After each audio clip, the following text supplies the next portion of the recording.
All right, let's introduce a new concept in example 5. So suppose a firm is issuing preferred stock with a dividend of $5.50 per share. If the rate of return is 12%, what is the price of preferred stock going to be according to our dividend models? So this is a new concept that I want to introduce. Thus far, we've been pricing stocks using these dividend models, and we haven't talked about the types of stocks that we've been pricing. Generally speaking, when we're talking about pricing stocks, we're talking about pricing what we call common stock or ordinary stock. Common stock is the stocks that you see Apple, Google, Facebook, Netflix, whatever. The shares that are being traded are generally common stock.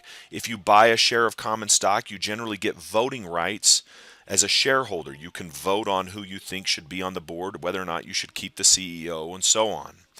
Preferred stock is different. Preferred stock is a hybrid type of equity. It's hybrid because it's kind of like bonds, like fixed income, but it's also stock. Preferred stock gives preferences to shareholders, gives preferences for dividends.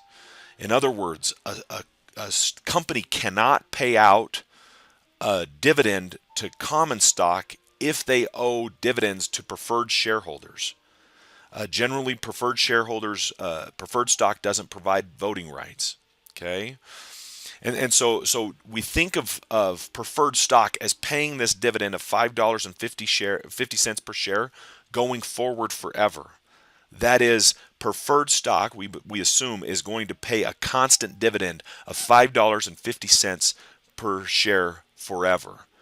That means that the growth rate of preferred stock is going to be zero. Does that make sense? So what I'm going to do here is I'm going to introduce a new formula. I'm going to call this the preferred stock pricing formula. And notice a couple things. I simply don't have in the denominator R minus G because G is 0. Notice also that in the numerator I don't have a subscript because it doesn't matter what D1 is. It doesn't matter whether I'm looking at D1, D2, D3, whatever. This dividend is going to be $5.50 a share every year.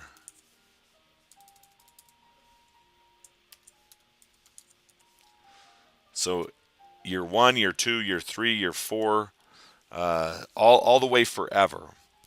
And the price, again, of any asset is equal to the present value of its future cash flow. So we assume that this preferred stock is going to pay a constant dividend forever. The price of the stock then is just the ratio of that constant dividend divided by R, which in the problem is 12%.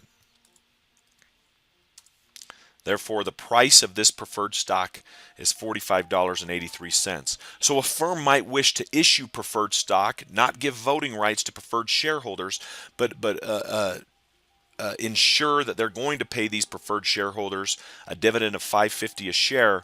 The shareholders should be willing, according to our model, to pay for each share $45.83.